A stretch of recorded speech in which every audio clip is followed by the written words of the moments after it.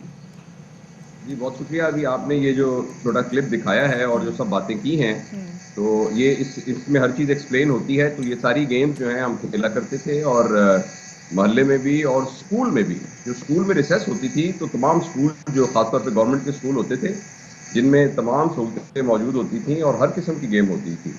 آپ کی بہت زبردست آپ نے یہ کلپ دکھایا جس میں یہ تمام چیزیں ایکسپلین ہوتی ہیں. تو میں بھی بچپن میں یہ تمام گیمز کھیلتا رہا ہوں. سر آپ بچپن میں اب کھیلتے رہے, ایک آپ کا بچپن ہے اور اب ایک آج کل کے کی نسل کا بچپن ہے. یہ بچے جب بڑے ہوں گے اور جب یہ 60 سال کی ایج کو پہنچے گے تو اپنے بچوں کو کیا بتائیں گے, یار ہم کیا کھیلتے تھے, ہم موبائل میں بیٹھ جاتے تھے اور سارا دن بیٹھے رہتے تھے اور رات کو ہم بستر میں چلے جاتے تھے, اس کے علاوہ کیا ایکٹیویٹی ہوگی ان کی؟ دیکھیے میں آپ سے عرض کروں کہ یہ بہت ہی خوفناک بات ہے اور اس کا تعلق ہمارے پیرنٹنگ سٹائل سے ہے. پچھلے 10-20 سال میں جہاں ٹیکنالوجی نے گرو کیا ہے وہیں ہمیں یہ سمجھ میں آیا ہے کہ جتنی ہمارے پاس چیزیں زیادہ ہوں گی اور وسائل زیادہ ہوں گے تو ہم اتنے ہی خوش رہیں گے. اس چکر میں گھر کے تمام افراد پیسہ کمانے کے چکر میں پڑے ہوئے ہیں. پیسہ کمانا کوئی بہت بری بات نہیں ہے بلکہ اس کے ذریعے سے آدمی کے امکانات اور پوٹینشلز بڑھ جاتے ہیں. لیکن اس سلسلے میں ہم نے جو نیگلیکٹ کیا ہے وہ کوالٹی ٹائم ہم نے چھوڑ دیا ہے جو تربیت کے سلسلے میں والدین کو بچوں کو دینا چاہیے. جس طریقے سے ہر چیز کو ہم آؤٹ سورس کر دیتے ہیں نا, جو چیز ہم نہیں کر سکتے ہم اس کو آؤٹ سورس کر دیتے ہیں. تو ہم نے بچوں کی تربیت کو مہنگے اسکولوں کو آؤٹ سورس کر دیا ہے اور بچوں کے کوالٹی ٹائم کو ایک مہنگا سا موبائل دے کر. جیسے نہ صرف مہنگے اسکول بلکہ ڈاکٹر صاحب بہت ساری چیزوں میں ہم نے کہیں ہم نے دیکھا کہ یوٹیوب کے چینلز اچھی بلیسنگ بھی ہوتے ہیں, بچوں کو اچھی چیزیں سکھا دیتے ہیں, لیکن کبھی کبھی بچے سے اچھی چیزیں نہیں بھی سیکھتے اور ہمیں ان کی گفتگو سے پتہ چل جاتا ہے. اچھا اگر ڈاکٹر صاحب اپنے بچپن کے اگر گیموں کی بات کریں تو چاہے ہائیڈ اینڈ سیک کوئی بھی ایسی گیم کھو کھو وغیرہ کھیلا ہو تو اب یہ سوچ رہے ہوتے کہ اس سے ہم نے ایسا میسج تو کوئی نہیں لیا, ہاں لیکن ایک فزیکل ایکٹیویٹی ضرور تھی. آج کل کے ہمارے بچوں کے اندر وہ فزیکل ایکٹیویٹی ہم نہیں دیکھتے. بچے یا تو ہمارے زیادہ سے زیادہ اسکول چلے جاتے ہیں, پچھلے دنوں تو بچوں نے لاک ڈاؤن میں ٹائم گزارا ہے, تو فزیکل ایکٹیویٹی صفر ہونے کے برابر تھی. تو اس کا کتنا بڑا امپیکٹ پڑتا ہے ان کی ذہنی نشو و نما پہ بھی آج کل کے بچوں کے؟ دیکھیں اس کے جواب میں آپ کو 2 باتیں کرنا چاہتا ہوں. پہلی بات تو یہ ہے کہ ہم یہ کہتے تھے کہ جب ہم یہ کھیلتے تھے نا کوٹلا چھپاکی یا لکن میٹی, تو ہم سمجھتے ہیں کہ اس کی صرف فزیکل ایکٹیویٹی ہوتی تھی. ایسا بالکل نہیں تھا. یہ کسی ہمارے بزرگوں نے بڑے دھیان سے پلان کی تھی. یہ اس لیے کہ اس میں جو چیزیں بچہ سیکھتا تھا فزیکل ایکٹیویٹی کے علاوہ وہ تھی ٹیم مینجمنٹ, وہ تھی کنفلکٹ مینجمنٹ, وہ تھی ایڈورسٹی کو کیسے ڈیل کرنا ہے, جب آپس میں جھگڑا ہو جائے تو اس کو کیسے ڈیل کرنا ہے. آپ ان تمام گیمز میں دیکھیں ان کے پیچھے بہت زبردست کو کیریکولر ایکٹیویٹیز تھیں جو ہم سیکھتے تھے. دوسری جو آپ نے بات کی ہے, دیکھیں ایک پیغام میں بہت ضروری آپ کے تھرو دینا چاہتا ہوں, وہ بڑوں کو بھی دینا چاہتا ہوں اور بچوں کو بھی دینا چاہتا ہوں. وہ یہ ہے کہ اس موبائل فون کا استعمال, اسکرین کا استعمال صرف 2 ہونے چاہیے. ایک اس کا استعمال ہونا چاہیے انفارمیشن اور دوسرا اس کا استعمال ہونا چاہیے کمیونیکیشن. انٹرٹینمنٹ کے لیے یہ بہت ہی خطرناک ٹول ہے کیونکہ اس کے جو بھی مضر اثرات ہیں وہ ہر جگہ پر ڈسکس کیے جا سکتے ہیں.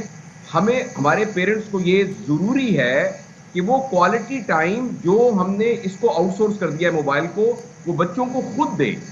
اس کے ذریعے سے ہی بچوں کی نشو و نما ہو سکے گی.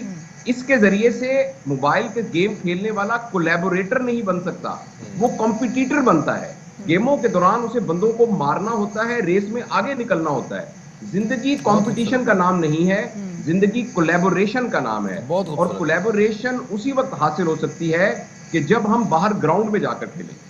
ٹیم ورک کیا ہوتا ہے, کولیبوریشن کیا ہوتی ہے, ساتھیوں کو ساتھ لے کر کیسے چلنا ہے, لیڈ کیسے کرنا ہے, ماتحت کیسے رہنا ہے, یہ سب باتیں آپ کو وہ گیمز سکھاتی ہیں جو کہ روایتی گیمز چلی آ رہی ہیں, وہ کہ ہم ان کو شاید اتنا سنجیدگی سے نہیں لیتے. اب میں واقعی سے اینگل سے بھی سوچ رہی ہوں, جب کھوکھو وغیرہ بھی سارے کھیلتے تھے تو اس میں ڈاکٹر صاحب آپ نے بڑا اہم نقطہ دیا, آؤٹ سورس کر دیا ہم نے انٹرٹینمنٹ, تربیت, بچوں کی تربیت ہم نے موبائل فونز کو آؤٹ سورس کر دی. بڑی خوبصورت بات ہے یہ.